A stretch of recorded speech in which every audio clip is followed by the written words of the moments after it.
Baik, Assalamualaikum warahmatullahi wabarakatuh.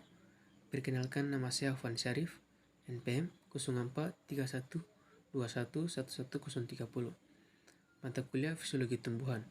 Dosen pengampu Dr. Insinyur Suryaki Tujoningrat, MSI, Program Studi Agroteknologi. Baik, jadi di sini saya ingin membahas sedikit tentang fotosintesis. Jadi, fotosintesis merupakan proses pembuahan makanan yang dilakukan oleh tumbuhan menggunakan air atau H2O, karbon dioksida C2O, dengan bantuan energi cahaya matahari sehingga menghasilkan zat makanan dan oksigen O2. Proses fotosintesis. Jadi, proses fotosintesis adalah proses mengolah bahan yang sederhana menjadi bahan yang kompleks dengan menggunakan bantuan dari cahaya. Sebenarnya, proses fotosintesis bukanlah reaksi tunggal, melainkan terdiri dari beberapa tahap reaksi yang kompleks. Reaksi tersebut juga dapat menghasilkan oksigen dan glukosa. Glukosa tersebut dapat digunakan untuk membentuk senyawa organik. Selanjutnya, faktor-faktor yang mempengaruhi fotosintesis. Jadi, yang pertama, cahaya. Jadi, cahaya merupakan komponen utama agar fotosintesa dapat berlangsung dengan cepat. Yang kedua, konsentrasi karbon dioksida CO2 dan oksigen O2, yakni sangat mempengaruhi fotosintesis. Semakin tinggi konsentrasi karbon dioksida di udara, akan meningkat laju fotosintesis. Yang ketiga, suhu. Suhu yakni semua tumbuhan membutuhkan suhu yang berbeda. Untuk tanaman C3, suhu optimal yang dibutuhkan sekitar 20-26 derajat Celcius.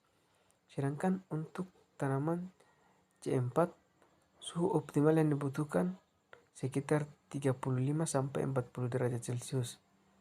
Yang keempat, kadar air. Yakni rendahnya kadar air akan menyebabkan stomata pada daun menutup sehingga menghambat dalam penyerapan karbon dioksida. Yang kelima, tahapan pertumbuhan, yakni laju fotosintesis umumnya lebih tinggi daripada tahap pertumbuhan kecambah, semai, atau anakan dibandingkan pada tumbuhan dewasa. Baik, selanjutnya tahapan reaksi fotosintesis. Jadi, tahapan reaksi fotosintesis terbagi atas dua. Yang pertama, reaksi terang. Jadi, reaksi terang adalah reaksi yang membutuhkan cahaya. Reaksi ini terjadi pada membran tilakoid kloroplas. Pada reaksi terang, energi cahaya atau foton diubah menjadi energi kimia dalam bentuk ATP dan NADPH. Membran tilakoid terdiri atas pigmen klorofil, protein, dan molekul organik yang lebih kecil disebut dengan fotosistem. Terdapat dua jenis fotosistem, yaitu fotosistem 1 dan fotosistem 2. Fotosistem 1 memiliki penyerapan cahaya maksimum 700 nm karena terdapat pigmen yang dapat menyerap panjang gelombang maksimum 700 nm atau P700. Sedangkan fotosistem 2 mempunyai penyerapan cahaya maksimum 680 dengan pigmen yang dapat menyerap panjang gelombang maksimum 680 nm atau P680. Yang kedua, reaksi gelap. Jadi, reaksi gelap merupakan reaksi fotosintesis yang tidak membutuhkan cahaya matahari dan reaksi ini dapat terjadi di stomata kloroplas. Reaksi ini melibatkan suatu siklus yang dikenal dengan siklus Kelvin. Jadi, siklus Kelvin ini membutuhkan energi kimia yang dihasilkan dari reaksi terang berupa CO2, ATP, dan NADPH. Energi ini digunakan untuk menghasilkan glukosa yang merupakan hasil akhir dari fotosintesis yang dikutip dari buku Eksplorasi Pengetahuan Alam. Di samping itu, fotosintesis juga merupakan penghasilan oksigen yang digunakan oleh makhluk hidup dan organisme lain untuk mengubah, menguraikan, dan mengolah bahan makanan menjadi energi melalui proses oksidasi di lahan sel-sel tubuhnya. Yang terakhir, komponen-komponen fotosintesis.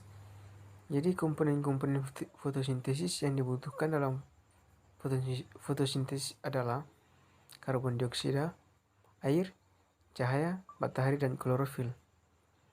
Karbon dioksida merupakan sumber karbon untuk membentuk glukosa. Air akan diubah menjadi energi dan oksigen oleh cahaya matahari.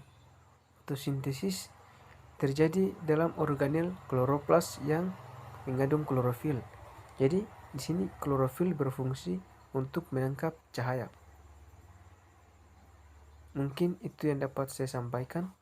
Lebih dan kurangnya saya mohon maaf. Wassalamualaikum warahmatullahi wabarakatuh.